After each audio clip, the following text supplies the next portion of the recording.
Sa video na ito, maglalaro tayo ulit sa trail gamit si Osang. Pupuntahan natin ang mga scenic na trail route dito sa Clark, Pampanga. Mga nagagandahan mga trail sa tabing ilog ng Bamban Tarlac.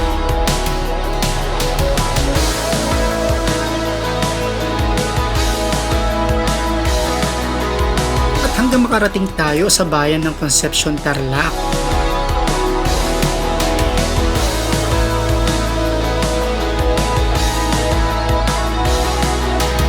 Saktong-sakto may bagong gulong si Osang na masusubok natin ngayon sa trail. So tara, samahan niyo ako muli sa panibago nating solo trail adventure. Umpisa na natin ang biyahe.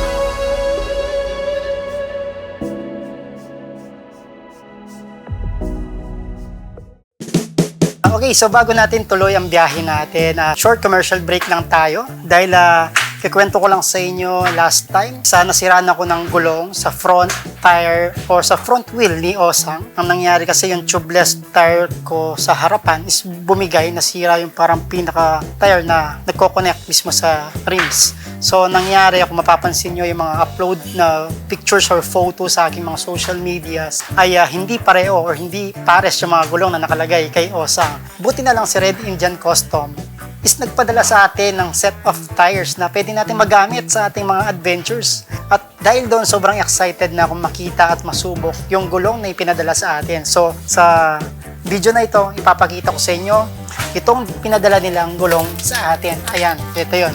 From Red Indian Customs. So nanggaling pa ito sa Cebu. So samahan nyo ako, buksan natin itong gulong na ito at sobrang excited ko na din. At para makita natin kung anong itsura nitong mga gulong na pinadala sa atin. So unwrap muna natin siya.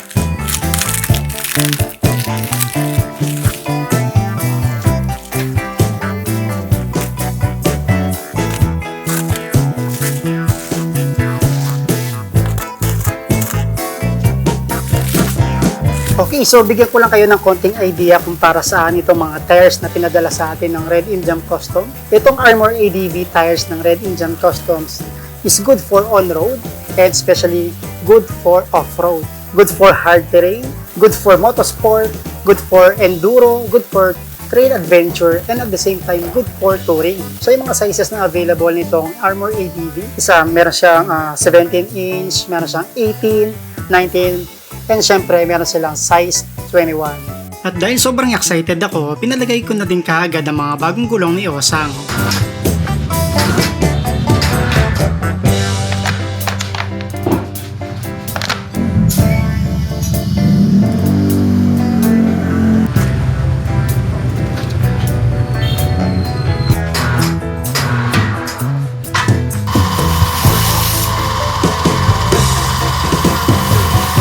Once again, ito ang Red Indian Customs Armor ADV tires na magagamit natin syempre sa ating mga upcoming motorcycle adventures. And syempre, thank you so much Red Indian Customs para sa pagpapadala sa akin ng mga Armor ADV tires.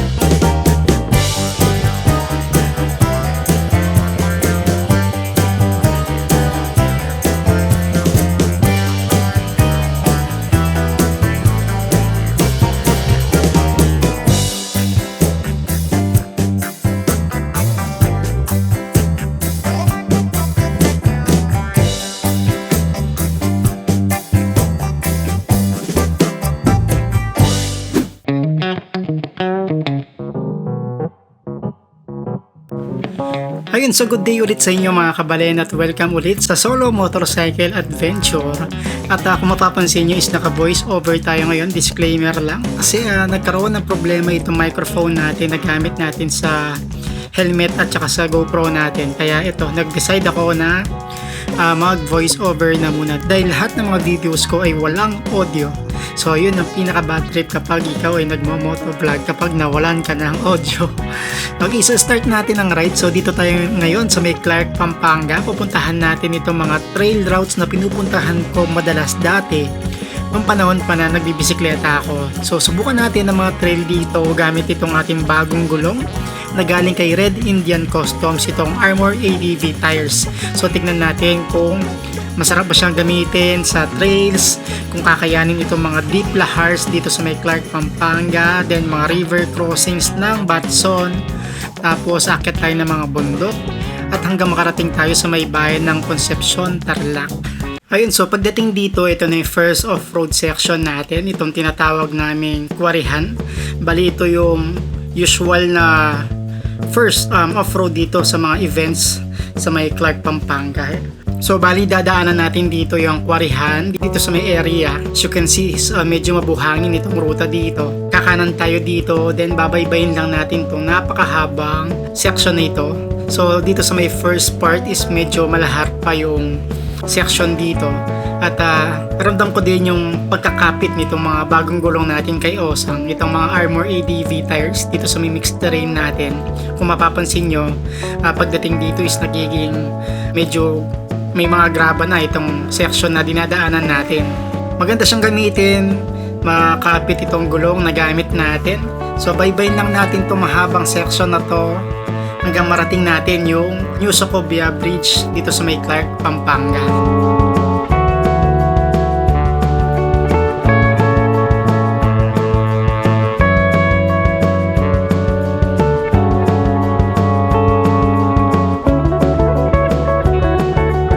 So pagkatapos natin doon sa medyo may gravel section, pagdating naman dito sa part na to is medyo makakapal na yung mga lahar na mga pagdadaanan natin. So sa part na to medyo nangangapa pa ako dito dahil matagal na akong hindi nag-trail sa mga lahar. Halos ilang buwan na rin pala nung last akong nag-trail sa mga lahar. Kaya kung mapapansin nyo medyo nagbabagal ako dito, pinakikiramdaman ko pa yung mga kapit na mga gulong natin. Pero eventually, makapag-adapt din tayo or makapag-adjust din tayo sa mga lahar na to maya-maya. Sa may kalayuan, nakikita na natin itong bridge, nitong New Socobia Bridge or yung Clark to New Clark City Access Road Bridge. Ayun, so pagdating natin dito, papunta na tayo sa may pinakailalim ng iconic bridge. Ayan, pero meron tayong naging problema dito. Dahil yung dating ruta na dinadaanan namin dito is nawala na. Pero kasi silang ginawang parte nitong flood control dito sa may kanan na binuo na siya. Dati kasi buo itong trail na to diretso hanggang doon. Since na nung bumagyo nung nakaraang taon is nasira itong diretso kung saan ako naroroon ngayon. Nawala na yung trail, kung makikita nyo is puro tubig na. Hindi yung ginawa na ito or kinumpleto na itong flood control dito sa may kanan. So nawala na yung dating trail natin. So yung gagawin natin, hanapin natin ng bagong dugtong itong trail na to para makadaan tayo dun sa may itaas. Ayan, so pagdating dito, bumalik ako ulit dito sa may SCTEX Road. Tapos meron akong nakitang kalsada dito papasok. So tinry kong silipin ito at meron akong nakitang trail route dito sa may kanan. Ayan, papasok tayo dito. Tinry ko lang siya, tinignan ko sa mapa kung meron dugtong, tapos sinilit ko siya on the spot. At ayun, natuwa naman ako dahil meron akong nakitang dugtong ng trail papunta dun sa may ilalim ng Orange Bridge, dun sa may taas mismo ng flood control na bagong gawa kanina na hindi tayo makadaan kasi nga nawala na yung dating trail path na nandoon dahil nga sa pagkakagawa ng bagong flood control. Ayan.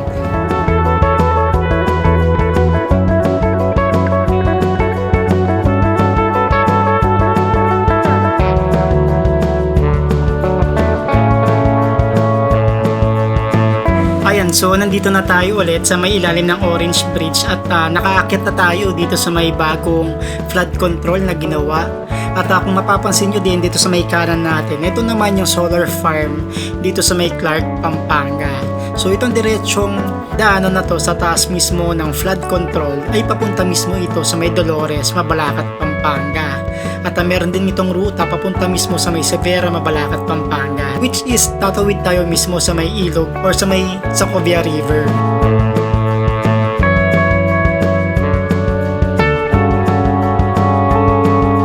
Ayun, so pagdating natin dito sa may pinakadulong parte nitong flood control, ito na yung ruta papasok mismo sa may Barangay Dolores, Mabalacat, Pampanga. So papasukan lang natin itong may guard house, then dire-diretso lang tayo hanggang marating natin yung junction na kakaliwa tayo at tatawid tayo mismo sa may Sacovia River. Patawid sa may kabilang flood control o yung dike nitong Sacovia River. Ayan, so pagdating dito, pag diniretso mo itong flood control, papunta ng Mabalacat City College yan sa may Mabalacat City, Pampanga. So dito, kakaliwa tayo at bababa mismo sa may Sacovia River at tatawirin natin itong mismong ilog. Papunta naman dun sa may kabilang dike nitong Sacovia River. At babaybay naman natin itong kabilang side, papunta naman sa may lumang Sacovia Bridge dito sa may Clark, Pampanga.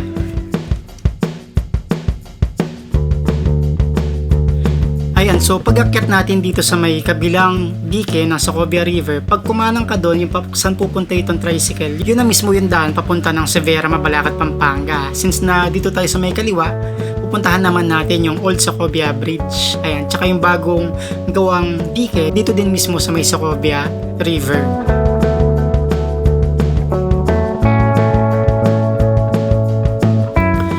Ayan, so pagdating natin dito sa may parte nitong ruta natin, meron tayong madadaanan na malaking lawa o lake dito sa may parte nitong Mabalacat, Pampanga. Based sa may maps, nung tinignan ko siya, is yung pangalan nitong lake is WFC Lake Project. So hindi ko alam kung anong ibig sabihin ng WFC, pero kung meron kayong idea, kindly comment na lang dyan sa may comment section natin kung anong ibig sabihin nun. Itong lawa na to, itong lake na to, meron mga tumatambay din dito paghapon, meron din mga nagka-camping dito. Yun nga lang, syempre kapag merong mga ganyan na bumibisita, hindi natin maiiwasan yung mga basura na naiiwan dito. So ito yung trail pababa papunta dun sa lake mismo. At meron din mga nanguhuli na mga isda dyan sa may lake na yan. Sana maging responsable itong mga pumapasyal dito sa may lake na wag na lang mag-iwan itong mga basura na ayan, ang dami nagsikalat sa may paligid. Ayan, so tuloy tayo. So after natin dito sa may lake, sunod naman nating maabutan dito yung kabilang side ng Orange Bridge ng Clark City. Ayan, ang lawak nitong lake, ang haba niya.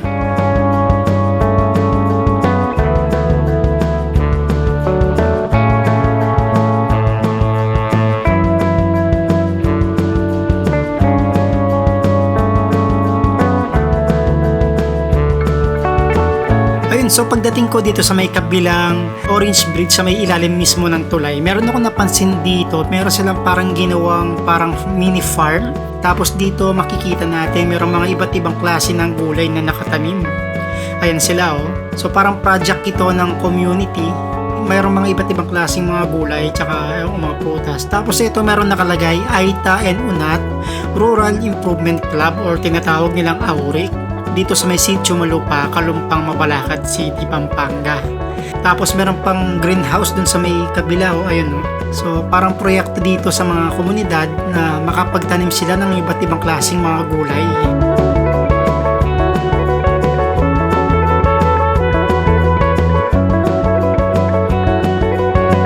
Ayan, so pagdating dito, naging sementado na yung parte ng trail na dinadaanan natin. Pag diniretso mo itong rutang ito, papunta naman ito mismo dun sa may Old Sacovia Bridge. Pero hindi na tayo dediretso dito, meron tayong kakaliwan na kanto dito. At meron tayong madadaanan na bagong gawang dike dito, papunta mismo sa ilalim ng Old Sacovia Bridge naman.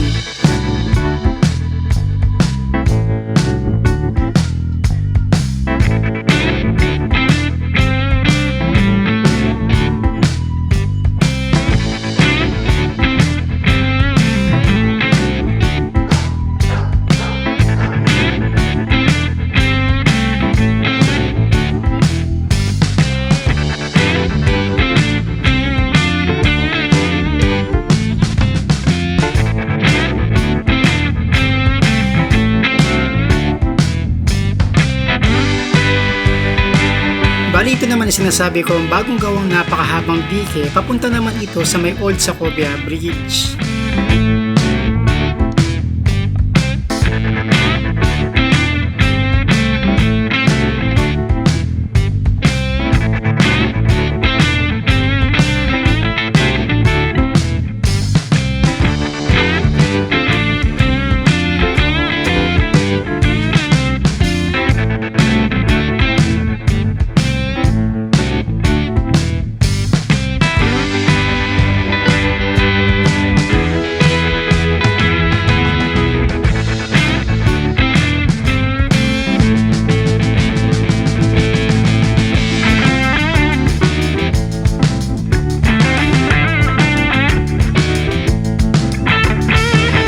dinaanan ko lang yung mga dike para mas mapahaba ko pa yung mga off-road section na madadaanan ko. Tapos yung lusot ko dito, palabas mismo sa may Monicayo Road after mismo ng Old Sacobia Bridge.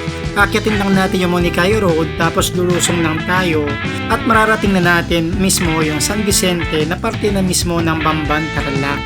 Ayan, so pagkadating ko dito sa may barangay San Vicente, Bamban, Tarlac, dito na ako nagpasyang kumain ng aking tanghalian.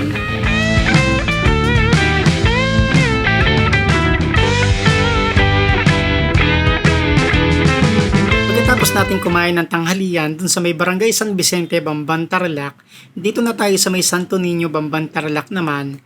At dito naman yung susunod na off-road section natin kung saan madadaanan natin mismo yung gilid ng Batson River. At mayroon tayong mga tatawiran ng mga ilog at mga akyatin ng mga bundok.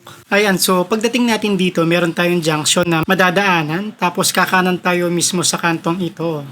Dati, mula dun sa may junction is off-road pa yung ruta. Hanggang dun sa may sitio Batson na parte mismo ng Santo Niño, Bamban, Tarlac, papunta dun sa may mga river crossing. Ngayon, puro sementado na yung ruta dito. Ang laki ng pinagbago nitong lugar. At dahil doon napakalaking tulong para sa mga lokal para hindi na sila mahirapan bumiyahe lalo na kapag maulan ng panahon. Hindi na sila malulubog sa mga matubig na off-road or mababatong off-road dito. Ayan, so pagdating dito na magsisimula yung mga off-road papunta dun sa may mga river crossing na mga dadaanan natin maya-maya.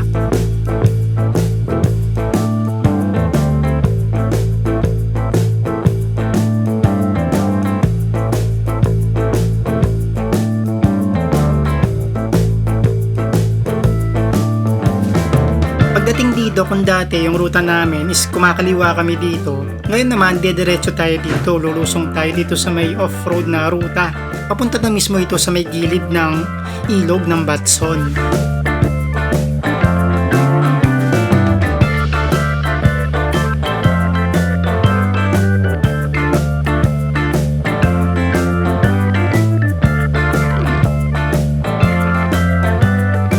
Pagkababa natin dito, ito na mismo yung ilog ng Batson. Tapos, yung pakanan na yan, yan yung may papunta dun sa may Kwarihan, dun sa may Santo Niño kanina. Tapos dito kakaliwa naman tayo at babaybayin lang natin ito hanggang marating natin yung first river crossing natin sa ruta.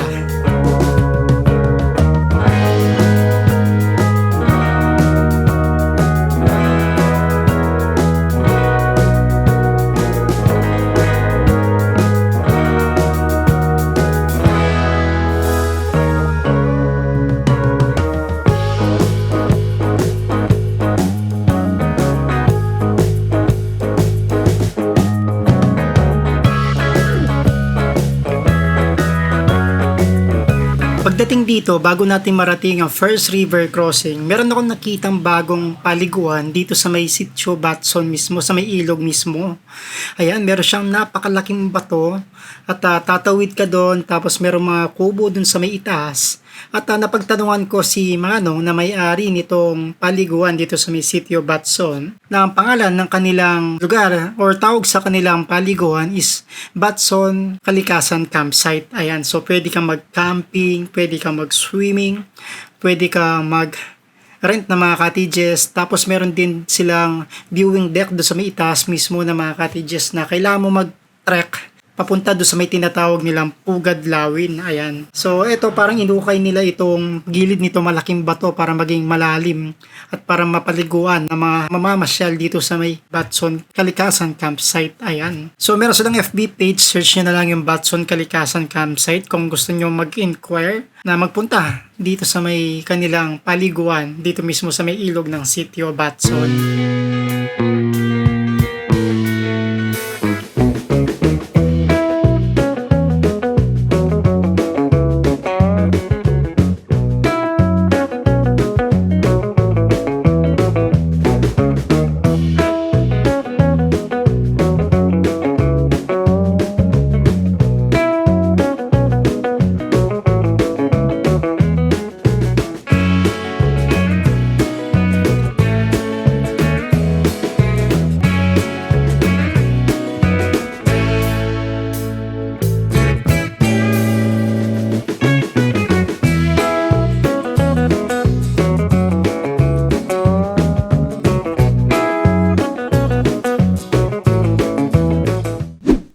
Pagkatapos natin dito sa may Batson Kalikasan Campsite, ito na yung mga river crossing na ating pagdadaanan sa ruta natin ngayon. So meron tayong 3 river crossing. So isang ilog lang yung tatawiran natin, which is itong ilog sa may City of Batson.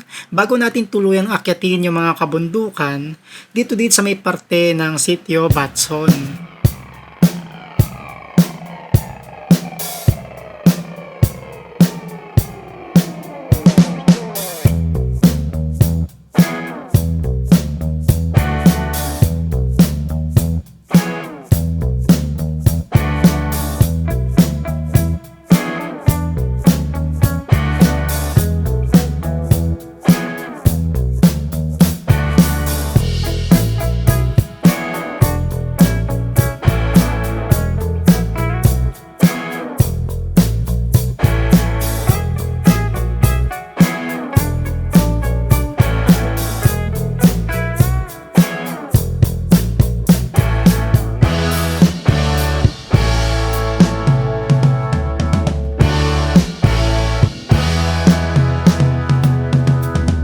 Pagdating natin dito sa may third river crossing natin dito sa may City of Batson, ito na pala yung pinuntahan natin dati na Dolores Mini Falls and campsite dito sa may Santo Niño. At kung mapapansin ninyo is nawala na yung mga kubo dito at nagkaroon ng mga malalaking bato dito sa may paanan or dito mismo sa may ilog. Meaning, nung nagkaroon ng malakas na bagyo dumaan dito sa may Central Luzon is umapaw sigurado itong ilog na ito na dahilan kung bakit nagkaroon ng ganito mga tiglalakihang mga bato. Ayan. Kung mapapansin nyo, yung mga natirang kubo na lang is nandun na lang sa may itaas. Pero yung mga kubo dito sa may kaliwa, wala na. Naanod na nung sigurong umapaw itong ilog ng Batson.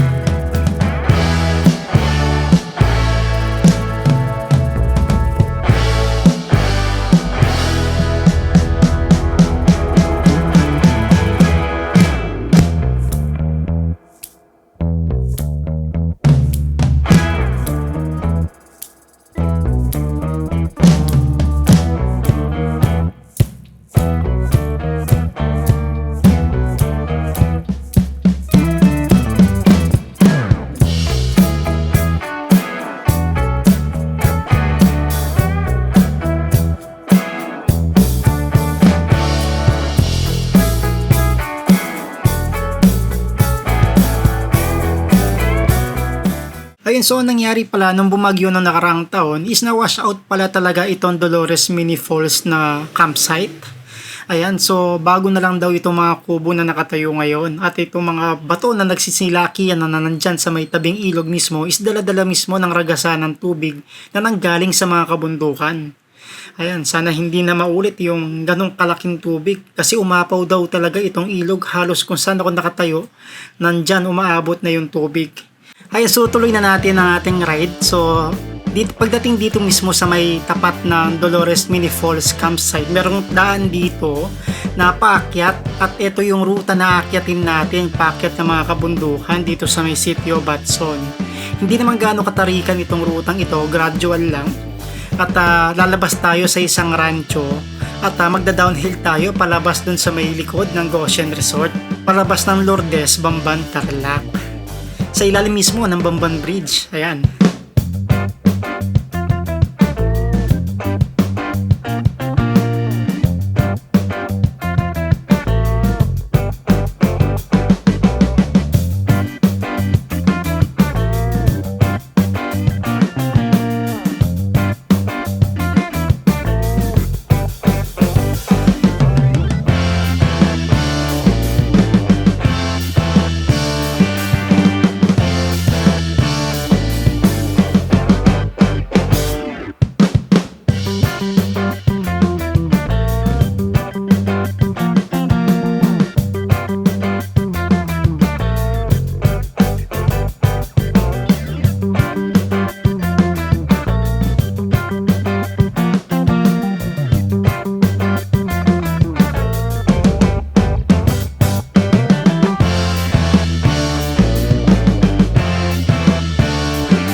Pagdating dito, ito na yung plantation ng mga tubo dito sa may paglusong natin after ng City of Batson. At kung mapapansin nyo din is napakaganda na ng trail dito na wala na yung mga buhangin. At parang, ewan ko, sisementuhan yata itong rutang ito eh. Kumanda na kasi itong rutang ito, nilaparan nila, parang ginraider nila itong trail. At nawala na kasi yung mga nagsisilaki ang mga bato dito sa may trail mismo. Bali itong ruta na ito, kapag diniretso mo to, lalabas ka mismo do sa may ilalim ng access road ng Nuclark City at madadaanan mo din mismo yung entry point ng Goshen Resort. At pag diniretso mo pa, palabas na mismo ito sa may Lourdes at saka sa may Bamban Bridge, sa may Bamban Tarlac.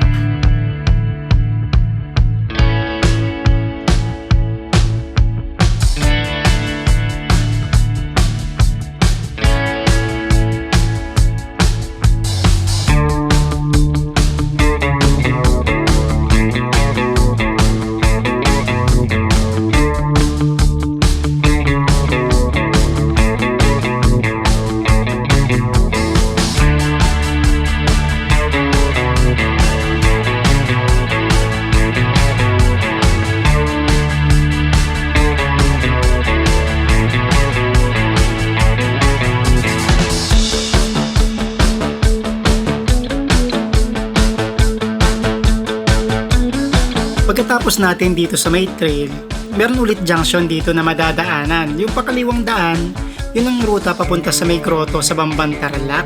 Since napupunta tayo sa ilalim ng Bamban Bridge, dito tayo dadaan.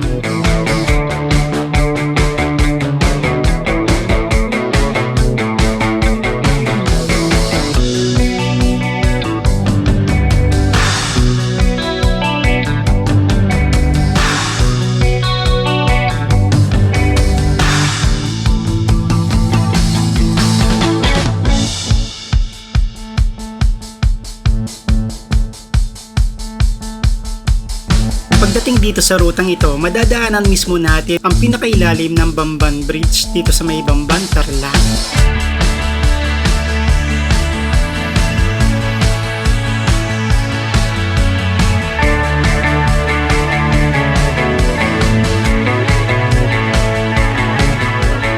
Pagkatapos nating dumaan sa may ilalim ng Bamban Bridge, nandito na tayo ngayon sa may dike, isang napakahabang dike kung saan babaybay natin ito hanggang makarating naman tayo sa may Concepcion, Tarlac.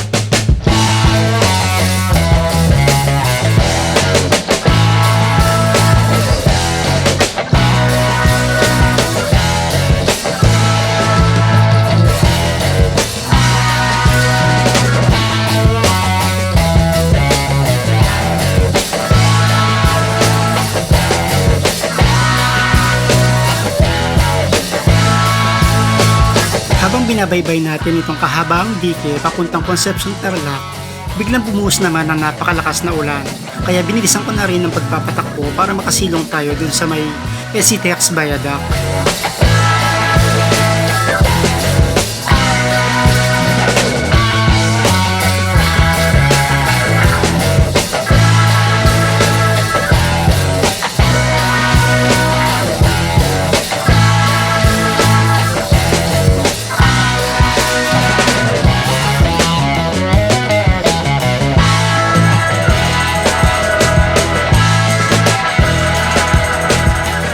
Makarating ako dito sa may ilalim ng SCTX Viaduct na malapit na mismo sa may Barangay Dungan, Concepcion, Tarlac. Dito na rin ako nagpahinga at nagpatila ng ulan. Nang tumigil na ang ulan, tinuloy ko na rin ulit ang biyahe. At sunod ko naman binaybay ang kahabaan na dike at trail dito sa may Barangay Dungan, Concepcion, Tarlac.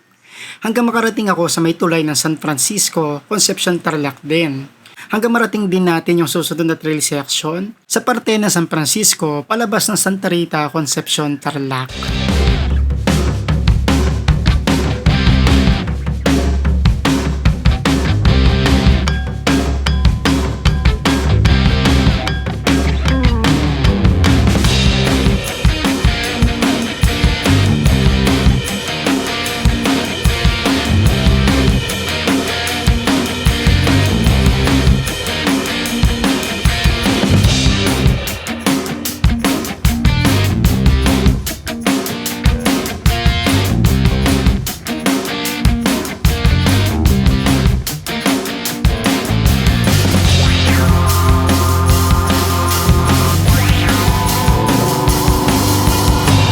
narating natin ang tulay ng San Francisco, Concepcion, Tarlac, tinawid lang natin itong kalsada. Sunod naman natin pinasukan ang trail ng San Francisco palabas ng Santa Rita, Concepcion, Tarlac.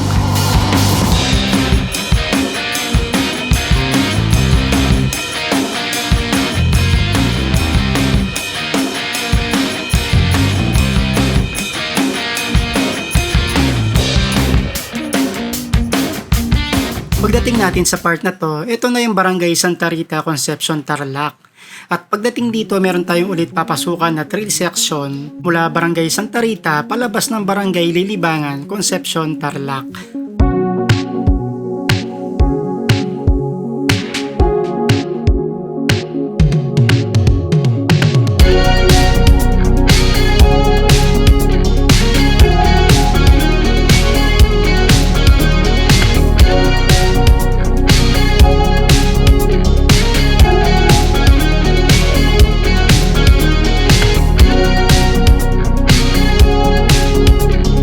Natin sa trail section ng Barangay Santa Rita, ito naman yung mahabang trail section papasok ng Barangay Lilibangan, Concepcion, Tarlac.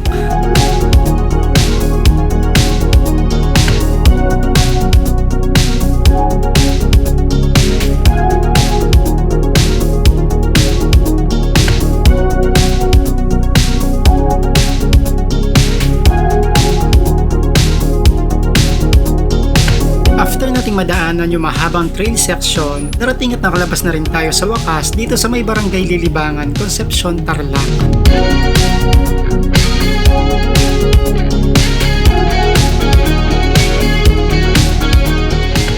Sunod ko naman tinawid ang tulay ng Santa Rita, Concepcion, Tarlac. Pagkatapos dinaanan ko naman ang kabilang dike ng Sokovia River at tinahak ang trail papunta sa may Barangay Baluto, Concepcion, Tarlac hanggang marating natin ang Barangay Talimundok, Marimla, Concepcion, Tarlac din.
Pagbaba natin dito at pagakyat sa may kabilang dike, ito na yung Barangay Talimundok, Marimla dito sa may Concepcion, Tarlac. At dito dadaanan na natin ang last trail section natin sa ride natin ngayon, palabas ng Magalang, Pampanga.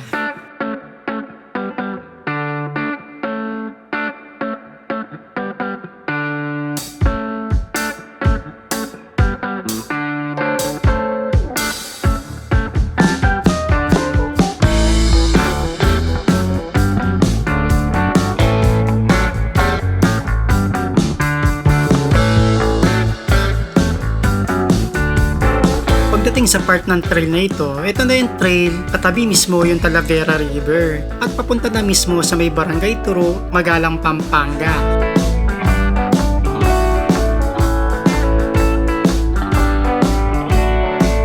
Ayun, since since natapos na tayo sa ating last trail section at pauwi na rin tayo ng bahay at dito ko na din tatapusin itong video na to. At kung nag-enjoy kayo sa episode natin ngayong araw, maaari ba akong humingi ng like, comment at subscribe para tuloy-tuloy ang pag-grow ng ating YouTube channel at para marami pa tayong adventure na magawa sa susunod na video. So hanggang sa muli, magkita-kits tayo sa susunod na episode. So kung nga pala si Jeno Cuenco, anyong kabalin? Ride safe mga kabalin!